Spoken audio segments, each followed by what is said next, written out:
The soft chew base, what it actually does is it pulls free water out of the vasculature into the GI tract, right? So not only do we see vomiting and diarrhea, but because we're basically dehydrating our animal, we have seen animals with really severe hypernatremia. Of course, that causes neurologic signs and all other kinds of badness. So it's not so much the active ingredients, it's the formulation. Hello, VetFolio Voice listeners. Thank you so much for joining me again. In this episode, we're going to talk about toxicology cases. These cases can be stressful and sometimes unpredictable when we see them in practice. From dogs who chew open bottles of ibuprofen to the cat who sought out a lily in that beautiful bouquet the owner just received, these cases require quick thinking and a general understanding of the common toxins our pets encounter. I am thrilled to welcome Dr. Tina Wismer back to the show. I've had the chance to record several episodes with Dr. Wismer, and every time I walk away having learned something new. This conversation was certainly no exception. I got to pick Dr. Wismer's brain on some of the most common toxins we see in pets, like sago palms and recreational drugs. Spoiler alert, the recreational drug category may surprise you a bit. And of course, we also talked about how it is that pets are getting into these toxins, key treatment considerations, and how to educate pet owners on prevention. Whether you're in general practice, emergency, specialty medicine, toxicology cases can keep you on your toes, so let me go ahead and introduce Dr. Wismer so we can all benefit from her insight.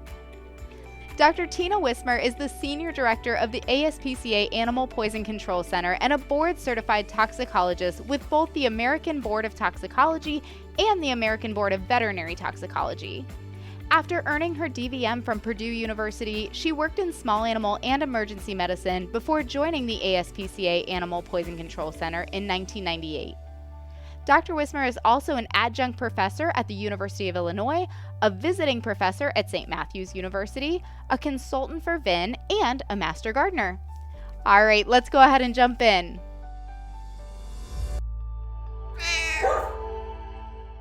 Are you passionate about animals and love helping people?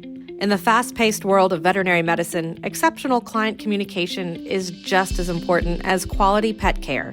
As a customer service representative, you're the heartbeat of the practice, the first and last person clients see.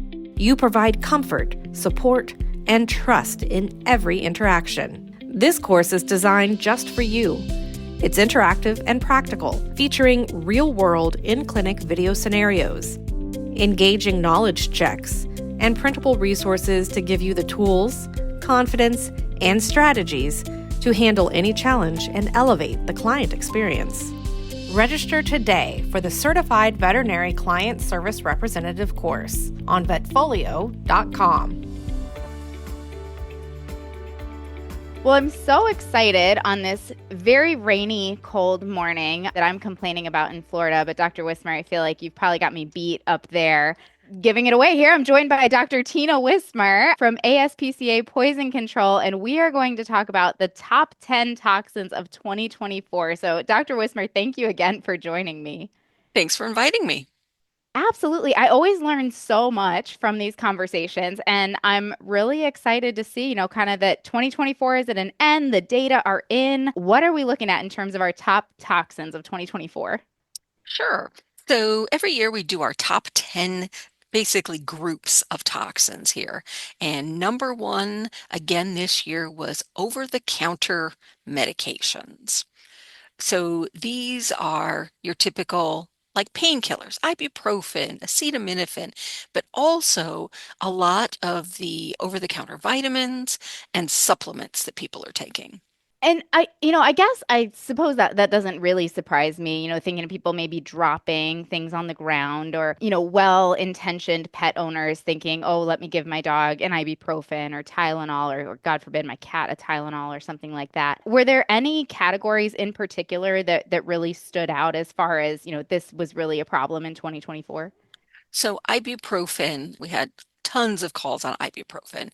And, I know I've reached the age where not only do I have my house ibuprofen, I have my purse ibuprofen and my car ibuprofen.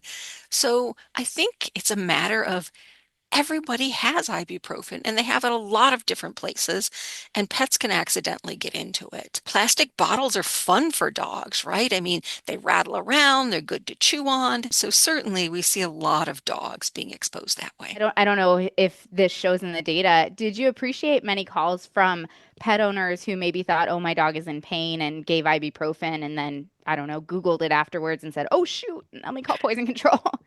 We do get that occasionally, but I have to say accidental exposure is much more common, right? They get a hold of the bottle or they do eat that dropped pill. But yeah, sometimes people get worried about their pets, they give medication, and then they think, uh-oh, I wonder if that was okay. So certainly always check beforehand. Sure, sure. So it happens, but most importantly, keep the bottles secure. Yes. Uh, all right. So pain medications, dietary supplements, vitamins was number one. What was number two? Number two was food and drink, right? Probably my favorite category, right? Absolutely. And the number one culprits in this group were grapes and raisins for dogs, and also onions and garlic.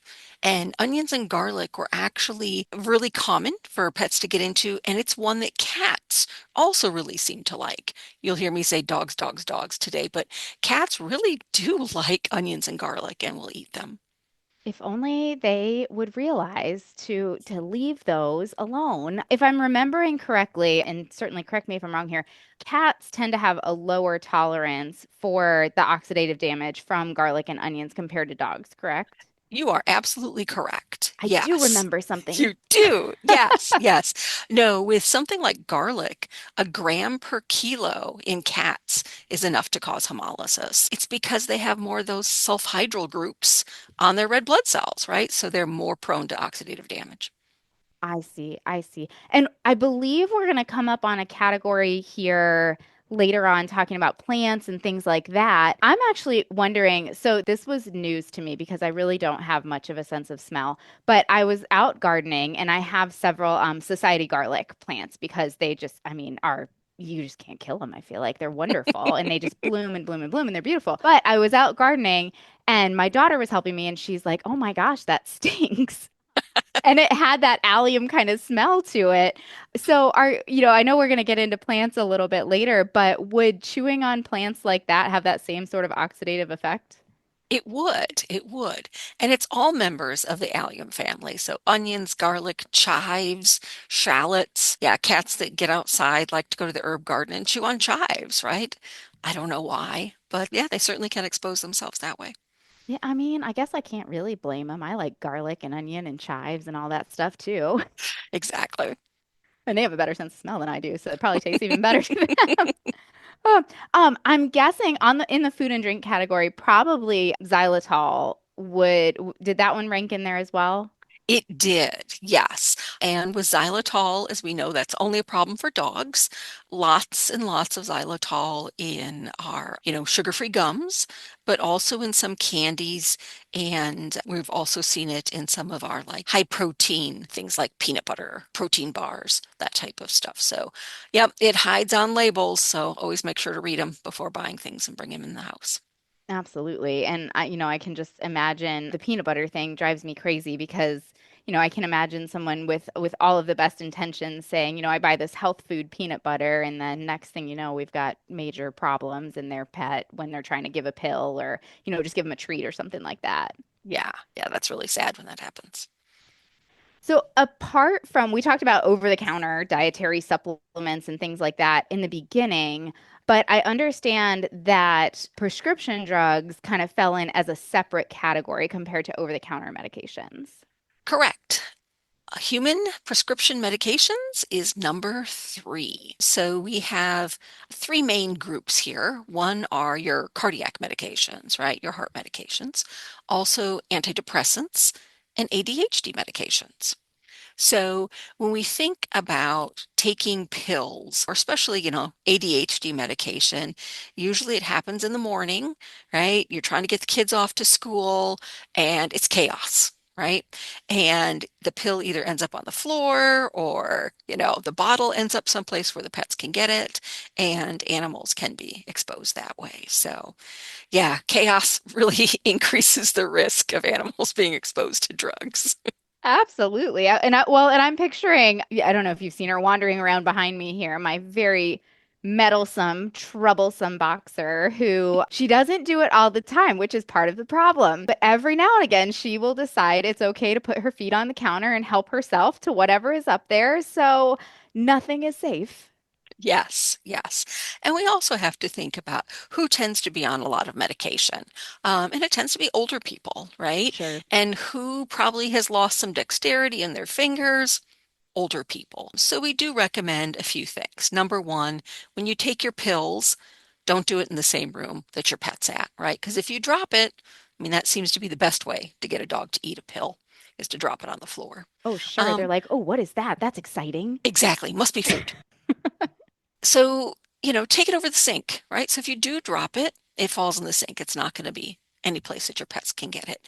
And also, always store your medications away from your pet's medications because we get a lot of, well, I grabbed the pills, I gave them to the dog, and then when I looked in my hand, I thought, hey, that's the dog's pill. So, yeah, once again, slow down, reduce the chaos. Yes, that seems like such good advice. It seems like such an efficiency thing that, okay, well, I'm going to take my pills, I'm going to give them their pills. We're both going to check that off the list. And next thing you've dosed yourself with Benadryl and your dog is, you're having to make your dog vomit. Exactly. Yep. And that really puts you behind in the morning. Yes, yeah, that would certainly increase the chaos. Yes.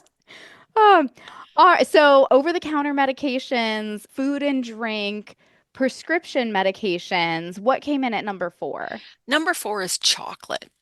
I know we kind of cheat not having chocolate in with food and drink, but we get so many chocolate calls that it really, if we put it in food and drink, that would be number one, All the time. by a mile. Yes, Sure. exactly, exactly. So with chocolate, as veterinarians, we've done a pretty great job of telling people, hey, chocolate's poisonous to dogs, right? So when animals do get into chocolate, they tend to, panic. They call their veterinarian or they call us. So sometimes it's not a problem, right? That one chocolate chip cookie in your Great Dane is not going to be an issue.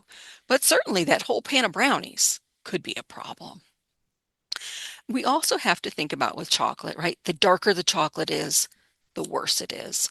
So, since the American palate has really changed and we like that really dark chocolate, in many cases it doesn't take as much to be a problem. I didn't really, I guess, think about that as far as the American palate changing. I know I certainly prefer dark chocolate over most other kinds of chocolate. I just thought that was like getting old, where I'm like, oh, now I eat dark chocolate or whatever, whatever it may be. But are you seeing a change kind of across the board in terms of most people preferring dark chocolate?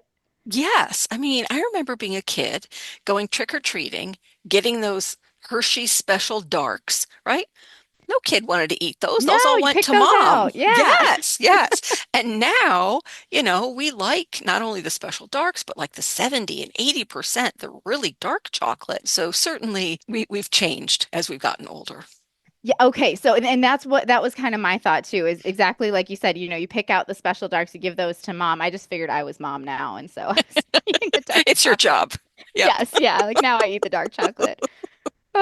It's interesting. That does make sense. Certainly if you're in that same boat and you like having the dark chocolate around, making sure that that's in the same way we're talking about over-the-counter medications and things like that is put up securely because it sounds like our pets also tend to enjoy the dark chocolate or are relatively indiscriminate. They'll take chocolate in any form.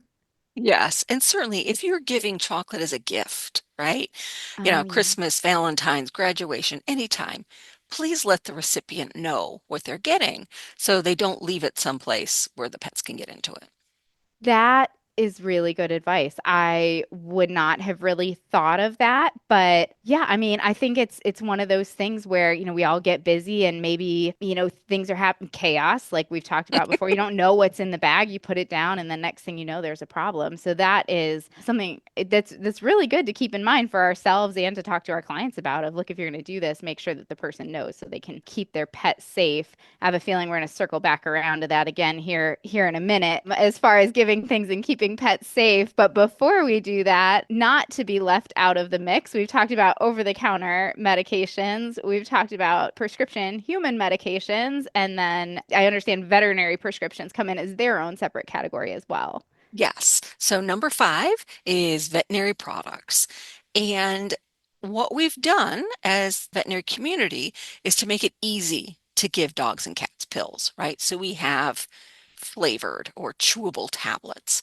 And unfortunately, that also makes it easy for the dogs to eat the entire bottle of pills, right? Hey, that's pretty tasty. I'm going to take the rest of them.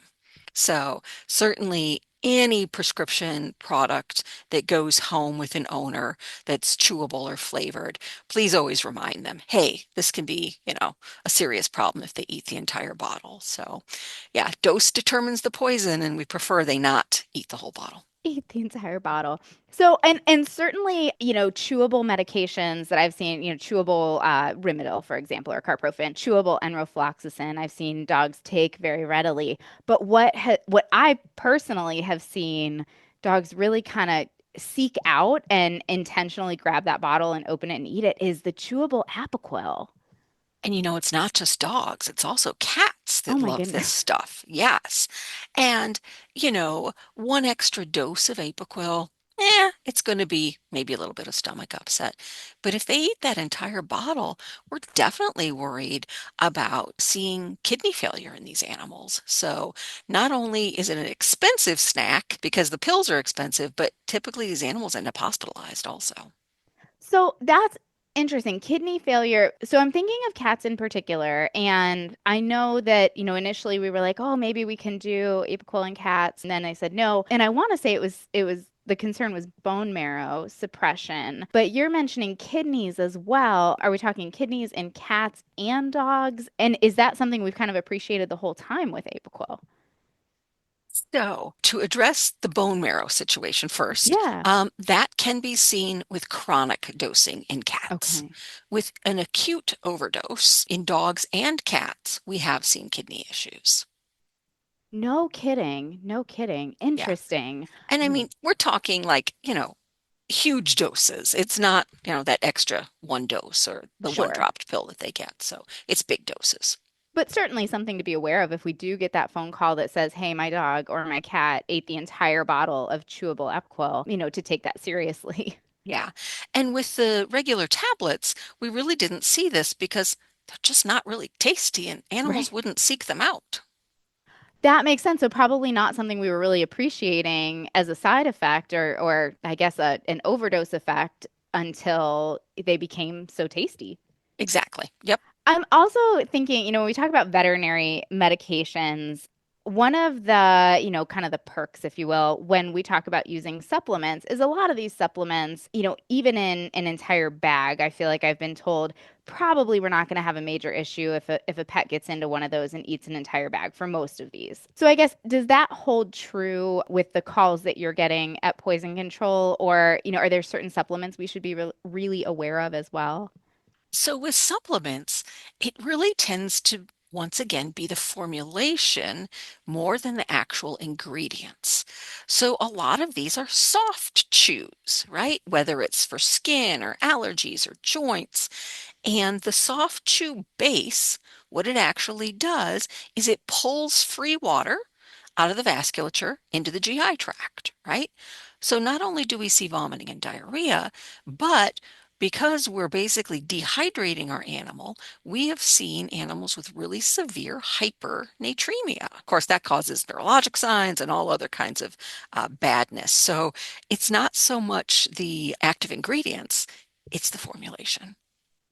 Interesting. So I guess then, and I know the answer is it depends, but if we do hear of one of these cases, if we're talking about Well, I guess if we're having vomiting and diarrhea, they may decontaminate themselves.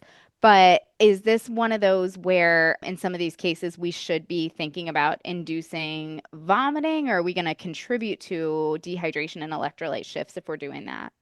So it depends, right? Sure. You're correct. And in this case, it depends on the time frame, right? If they just ate that entire container of chews, they're asymptomatic. Yes, we can certainly go ahead and induce vomiting and reduce the risk. If they're already vomiting, if they're already symptomatic, then we could make it worse if we try to induce. So certainly, it's time. Sure, sure. That makes sense. Time and dose here playing a Yes. big role.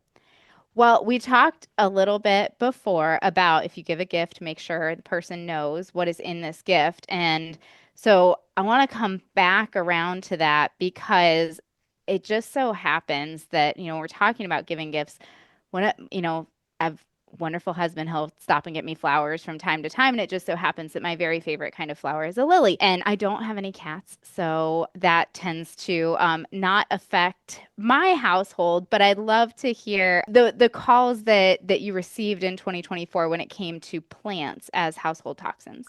Yes. And with plants, number one was lilies. Sure. And with cats, we know that it causes kidney failure. And you're right. It's we send a bouquet to someone. We bring home flowers for Valentine's or Mother's Day or, a birthday or graduation. And next thing we know, cat's on the table chewing on the flowers. And that's not the time to think, I wonder if these are a problem, right? Certainly, letting your spouse or other family members know, hey, don't get lilies, right? Pick another plant if you have cats, because those can be really, really deadly. Well, and I think you made a really good point there. Sometimes you send a bouquet to someone, I'm picturing, not to be morbid or anything, like a funeral that we couldn't attend or something like that, and calling and saying, "Hey, calling the florist, can you send flowers to XYZ place?" We don't always know what they're including in those bouquets when we're sending them from afar. So maybe, also being aware and communicating with the florist of, "Hey, can you not include lilies in this?" Exactly, right? And we can order flowers online. So I may think, oh, that bouquet looks beautiful. I send it, but they don't have those flowers. They substitute something else, right? Right. So definitely notes like, hey, no lilies. This is a household with cats is definitely important. Feel like we should be talking to the florist too and just have them like include a warning or something on some of these bouquets and keep it away from your cats. Yeah. And, pretty much with florists, what we like to say is let's promote pet safe bouquets, right? Use these types of flowers instead, right? Alstroemeria, which is a Peruvian lily, are beautiful. They're a great substitute for the true lilium lilies, and they come in a wide variety of colors. So that's one that we do recommend. Yeah, hey, use these. These are considered non-toxic in cats. Roses are considered non-toxic in cats. So you have lots and lots of choices. But yeah, just avoid the lilies. So I just learned something there, which is very exciting because, like I said, I really love lilies, and yeah, the idea of not being able to get them does make or grow them in my garden does make me a little sad. But you said the Alstroemeria are okay because they're a different, is it a different genus than It the is the a different lilium? genus. Yep. Okay, so Mhm. there are certain lily-like flowers that are okay. It's specifically that lilium genus that's going to cause the problem. Correct. And the Lilium genus is pretty big, right? It includes things like Easter lilies. It includes those beautiful, like stargazer lilies and, your Japanese and Oriental lilies. So certainly it's a lot of flowers that can be involved, but we've got good substitutes. What about agapanthus? Very safe for your pets. That is such good news. I love my Yeah. agapanthus.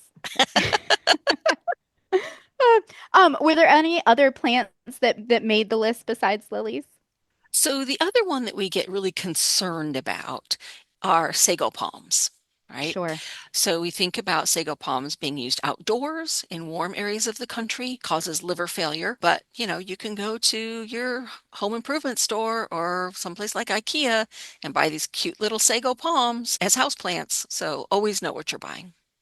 Absolutely. That's one we see way too commonly here in Florida, and I've seen it be incredibly devastating. And the worst is, we have sago palms everywhere in Florida, and for the most part, pets leave them alone. But, when we do have because it's dogs and cats, correct? This isn't just Yes. limited to dogs. Dogs are just the troublesome ones that tend to chew on them more than cats. Yes. Uh, and so when you do have a pet that comes in with that kind of toxicity, and talking to these owners and saying it's a sago palm, they're like, what do you mean? I never would have had these in my yard, or I would have had them removed had I known. And I mean, so many times I just feel like it's such a matter of bad luck because they're everywhere and pets tend to leave them alone. But every now and again, you'll get one that'll eat one, and man, is it devastating. Yeah, and that brings up a good point. We're talking about poison prevention.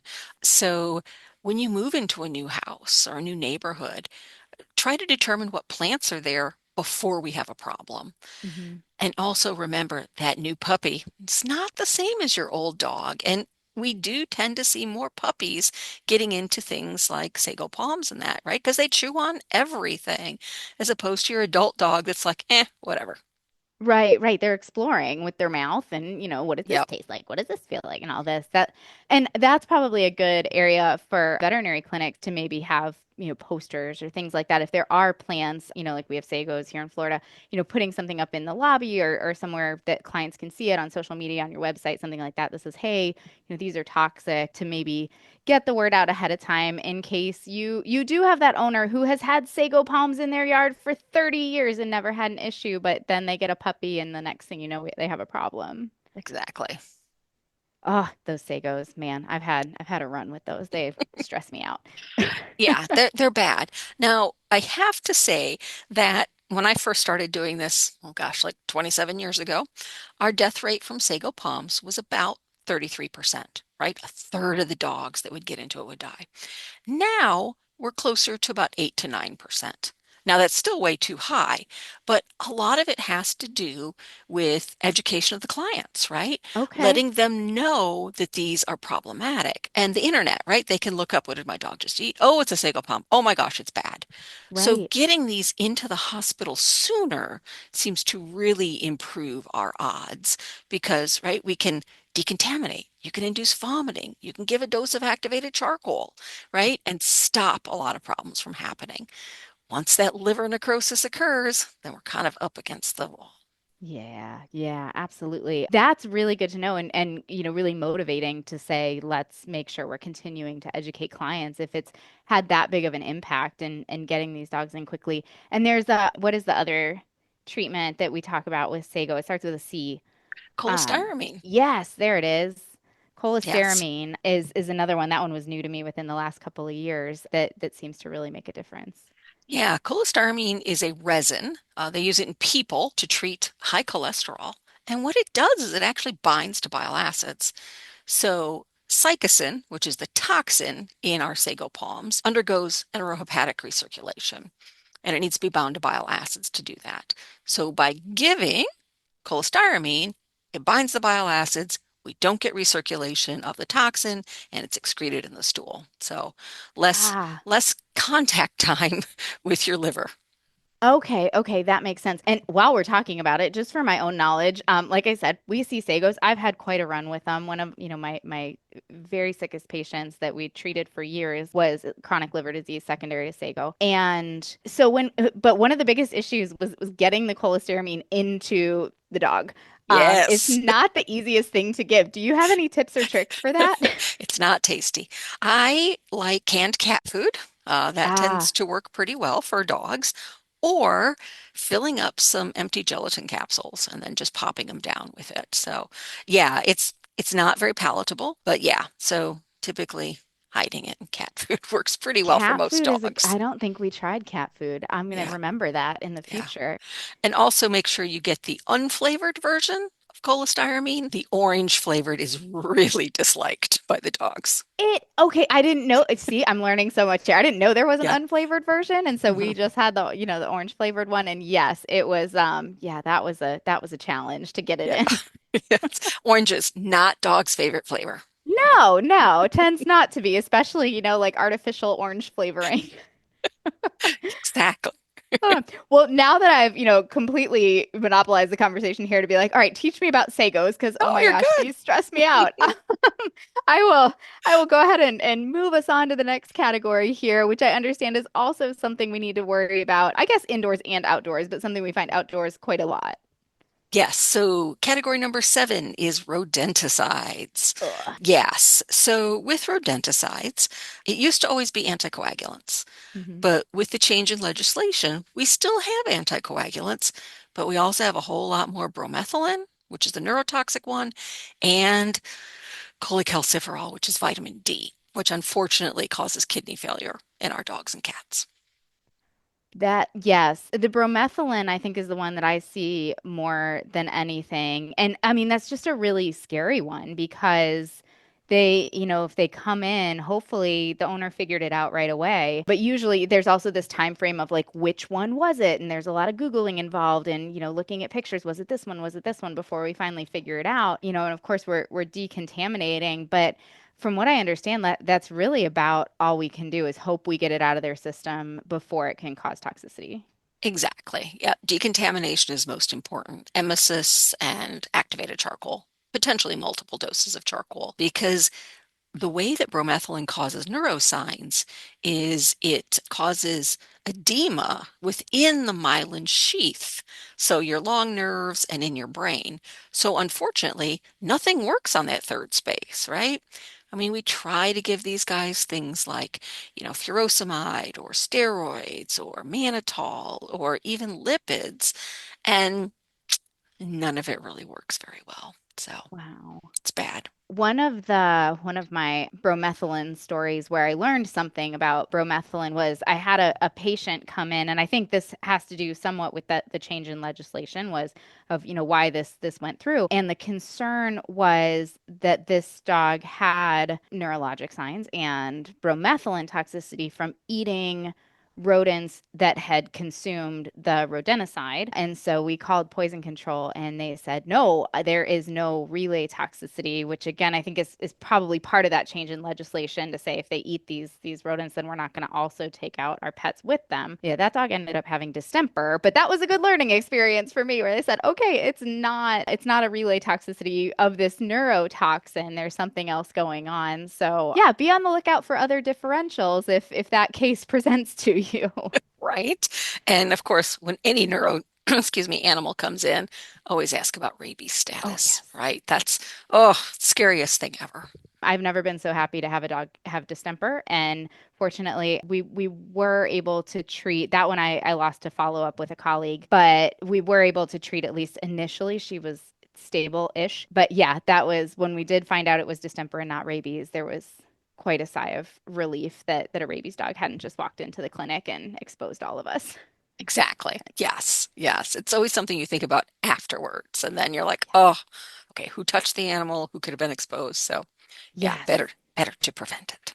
Oh, yes. And then you said the cholecalciferol. That's honestly not one I see as much. And I don't know if that's just, location bias or something like that. Is there kind of a one being more common than the other? So one of the biggest manufacturers of rodenticides is Decon, and Decon has switched to all cholecalciferol. Oh, okay. Now, they are, instead of like the hard blocks that we're used to seeing, these are actually soft baits. So they're kind of like Play-Doh or putty type thing, and they tend to be wrapped in plastic. So they're out there, and I think it probably depends upon, who's distributing things in your area and whether or not they're going to be exposed. Sure. Does that Play-Doh kind of soft chew consistency, like, does that make dogs more likely to eat it? They seem to like it because it Oh, does okay. have attractants for the rodents themselves. So unfortunately, they will eat several of the blocks. Oh goodness, goodness. So being on the lookout for that one as well. I mean, don't get me wrong, I've seen my fair share of bad warfarin cases too. So none of these are good if they get into our pets. Yeah. And, it's not only do you need to make sure you put it someplace where the rodents can get it, but your pets can't, but you also have to think about sometimes rodents move these blocks, right? So you may have put it, in the garage in a box, but in the morning, maybe that rat has left it in the middle of your backyard for the dog to eat. So it's always important to investigate the environment before you let the critters out on the lawn. Absolutely, especially if you're doing it yourself. This is one where when like I have rodenticide out at my house, but I was like I was very resistant to it for a long time. And I was like, no, you don't understand. I see these cases and they're terrible and there's nothing we can do. And so I think sometimes if you have it done professionally, maybe there might be an added safety component because he walked me through the whole thing and it's in this like locked box under the house with a concrete block on top of it and this tiny little hole that only erode so that they can't move the box, they can't move the bait, and he goes under the house and replaces it. And even if my dog got under the house, it'd be okay. And I made him walk me through it multiple times before I was like, okay, we will try it. Yes, yes, I agree. Professionals do have some nice equipment to keep these safe from They pets. do. They do. Yes, the joys of living in the woods. I live surrounded by soy and corn fields, so certainly I understand your dilemma with the rodents. Absolutely, absolutely. They're fact of life, I suppose. But anyhow, here I go again, going, okay, teach me about this specific toxicity. I hope everyone else is learning as much as I am. I think we've been through one, two, three, four, five, six, seven categories, but certainly I don't want to, stay on one and neglect to get to the rest of them. So what is number 8? So 8 is household products. So this did drop one spot this year. And with household products, it's a wide range of things, from things like your silica gel and deoxidizers to things like, and deoxidizers, those are the ones that are found like in your little beef jerky or pepperoni. Ah, Those little things, they're filled with iron powder. When they're exposed to oxygen, they become iron oxide, which is rust, which is pretty much non-toxic. But before that, they can cause some pretty good stomach upset, but we don't expect with that volume to cause any other problems. But household products also include things like spackling, right? And a few years ago during COVID, everyone was remodeling their house. So I think we had more exposures to household products back then than we do now. And why would a dog want to eat spackling? The answer is it's because it's got fish oil in it, oh, right? no kidding. Right? So your dog, fish is fabulous. So yeah, so they will eat spackling. It's just GI upset, potential foreign body. But yeah, we get a lot of calls about spackling in dogs, and everyone's always like, why? And then you tell them, and they're like, oh, makes It sense. makes sense. It makes sense. Yeah, I was Total gonna say, sense. I learned this speaking of, COVID and everybody remodeling their houses. Like, have you ever gotten the spackling and then inevitably like the cap isn't on all the way and it dries out and you're like, I have to go get another thing of spackling. So I found out if you put water in it and you put it in the microwave, it'll like loosen back up. You can use it again. Oh, Thank you, Google. But I mean, like the fish, it makes the fish oil make like all that much more sense. yes. Yes. Interesting. I never thought about that. I didn't either until I really didn't want to go buy yet another jar of spackle and said, no, we're going to figure out how to use this one. And it worked. Um, Excellent. Excellent. Fire logs I saw made the list there too. These are, I Yes. understand like those and also like the hand warmers and things can Mhm, also be problematic, correct? mhm. Yes. So hand warmers are also iron powder. So just like those Ah, deoxidizers, okay. but it's a bigger volume. Fire logs, this is a little confounding to me. I don't know why they eat them. These are basically sawdust and it's held together with wax. So I'm not sure if it's a texture thing or whatever, but dogs will chew on these. And really, it's just foreign body if they eat it in big chunks. Okay, okay. I was gonna say, sawdust and wax doesn't sound too terrible. It does sound like, a very easy to chew stick. Yes, yes. And it's long. It's a good diameter, I guess, for big dogs. I don't know. Oh yeah, oh yeah. They're like, we can get this and have a good time. But that is good to know that, more so it sounds like foreign body and things Yes. like that we're worried about with those. Yeah. Gosh, here we are again with one of my least favorite things to treat. Toxicities are just challenging sometimes. I mean, depending on the toxicity. But number 9, insecticides. Insecticides, yes. Now, insecticide exposures have dropped over the past few years, which is good. So we're down to number 9 now, and that's only like 3.7% of our calls. So it's really decreased. And I think it's because number one, the products we're using are safer. And a lot of us aren't using insecticides anymore, right? We're going for things like integrated pest management, or, we're planting native plants. So we're not worried about, fungus and, attracting insects and that type of thing. So we're just having less insecticides. But probably the worst cases are people who go ahead and they either don't read the label and dilute it correctly, or they treat their yard and don't put the bag or the bottle back someplace where the pets can't get it. So they leave it sitting on the deck. They let the dog out later, and a lot of the granulated insecticides use soybean meal for a base, and dogs, of course, find that very attractive. I bet cats seem to as well. Is it Yes. mostly dogs that you're getting calls about? Because I see cats get into this too. Yeah. So with the outdoor products, it's typically dogs, but we have a lot of insecticides we use in the house too, right? We're going to spray for spiders or, roaches, and cats are definitely more likely to get into that. You tell the cat, wait till it's dry and then it's safe. And of course they don't listen. So then, they've walked through the product or they get it on their coat, and then a dermal exposure is an oral exposure in cats, right? Hmm. Because they're going to groom themselves and become affected that way. So always keep them out of the area if you are, using any insecticides, either outside or inside. And are these generally like tremorogenic? I think that's what we generally see with like organophosphates and things like that. Yep, with the organophosphates and with pyrethrins, we can see Sure. our tremors, especially in cats. Yep. Absolutely. Absolutely. And those were generally reaching, are we still reaching for Robaxin and things like that when we're seeing those tremors? We are. Yep. Good old Okay. methocarbamol works great for muscle tremors. Never goes out of style. Everything old is new again. That's right. Absolutely. Mhm. Absolutely. Oh, and that brings us to category number 10. What was number 10 out of 10?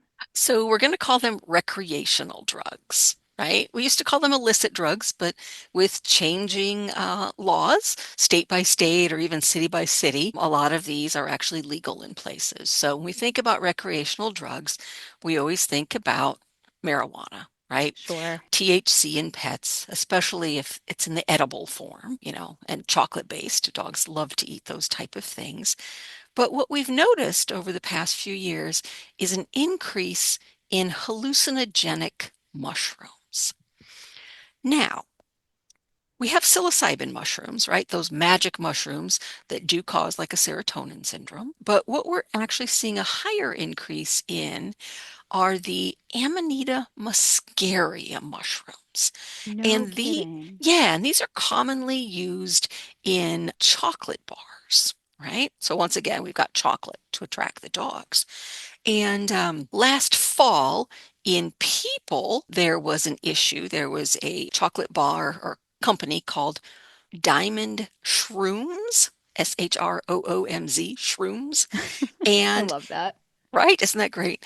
And it was on the label that it contains some Amanita muscaria, but a lot of people had severe reactions to this, neurologic reactions, tremors, some had seizures, a lot of people had hallucinations, and there was even one or two deaths from this. So, of course, FDA got involved and recalled it. And when they tested these chocolate bars, not only did they have Amanita muscaria in there, they also had some synthetic hallucinogens. So, one of the big things we think about with these over the counter, chocolate bars with mushrooms or other types things is that there's no one regulating them, right? And FDA can't get involved until there is a problem. Hmm. So we were seeing pets getting into like these chocolate bars and other ones that were similar, and they're having almost a serotonin syndrome. So hypotension, tremors, even potentially some seizures. So certainly these are things we want to keep away from our pets. Oh my goodness. And so, whenever I think of amanitas, these are death cap mushrooms, correct? So Amanita phalloides is the death cap. Oh, Amanita okay. muscaria is the one that has the red cap with the white spots. Oh, Yeah. And that one has muscimol and ibotenic acid in it, which are like hallucinogens and neurotoxins. Okay, okay. Well, there, I just learned something again that there's because I just hear Amanita and I'm like, oh, nope, that's bad. Stay away. Exactly. They're not all the Uh, same. no, no. And those are, yeah, like kind of our, what we'd picture as like a picture of a mushroom. Mhm. And okay, so yes, because and certainly as soon as you said mushrooms, my mind went to psilocybin. So it's good to know to be on the lookout for, these other types of mushrooms that can hide out in, different recreational forms, shall we put it. And so are the Amanita muscaria, I'm guessing in small doses are not toxic to humans, like potential hallucinogenic. Does the same hold true for dogs that they're in general not toxic or, unless they get to a certain dose, unlike like our death caps where it's like all bad all the time? Right. Yeah. Small amounts, we could see some GI signs, right? But as Okay. you get into higher doses, we do start to see the hallucinogenic signs. But yeah, the hepatotoxic mushrooms, oof, like one bite, tiny bite is more than enough to cause problems. So yeah. Absolutely, absolutely. Oh, so good to know to be on the lookout, both out in nature and then in, the whatever, someone might have at home and to ask these questions when we have clients come in to say, oh, well, my dog ate, I know I always think of that time in vet school where, oh, this dog ate a whole pan of brownies and the intern looked at me and was like, did it have weed in it? Because, like this is a big dog and the amount of chocolate like is probably not going to be a problem. And it turned out that dog was fine. But it does kind of bring up that, oh, my dog got into chocolate. Okay, was there anything else, if we're seeing signs that might be consistent with something else? Yeah, and because these products are legal and sold over the counter, people don't necessarily make that connection that that's what's causing the problems, right? Sure, sure, absolutely. Well, Dr. Wismer, as always, thank you for joining me. I have learned a ton from getting the opportunity to pick your brain about all of these different toxins. So, really appreciate you coming back on the podcast. Any, big takeaways you want to leave everybody with? The biggest takeaway is when you get that new puppy, please, please poison proof your home, right? As we said, your new puppy is not your old dog, right? They're going to explore the world with their mouths, and a tired puppy is a good puppy. So exercise for the physical and for the mind will make your life much, much easier. That's such good advice. Like, I think one, to make sure we're educating clients about that, to say, hey, remember, this might not have been a problem before, but it could become a problem.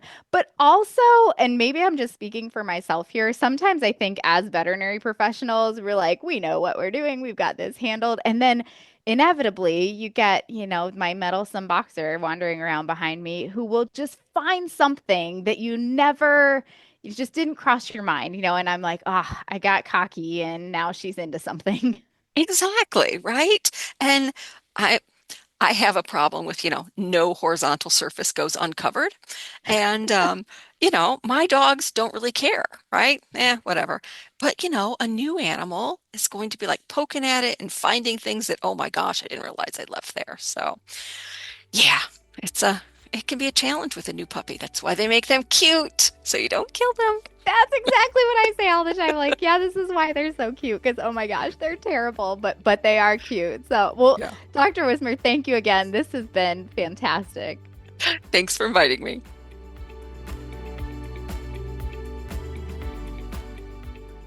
Dr. Wismer, thank you, thank you, thank you again for joining me. I can't say it enough. I learn so much every time I get the opportunity to sit down and talk to you. So this was certainly no exception. I really appreciate you taking the time and coming back on the show. Of course, I want to say a big thank you to everyone listening. I hope you learned something as well. If you did and you enjoyed this episode, please leave us a 5-star review wherever you get your podcasts to help other veterinary professionals like you find this episode and other great content we try to put out there. If you'd like to hear more episodes, you can click on the education tab on the VetFolio website or find us wherever you get your podcasts. We are always eager to hear your thoughts and ideas for future episodes. Feel free to reach out to me at dvm@vetfolio.com. We can connect on Facebook at Dr. Cassie DVM, or you can follow me on Instagram at dr.cassie.dvm. And remember, if one animal is better off because of you today, it's a great day.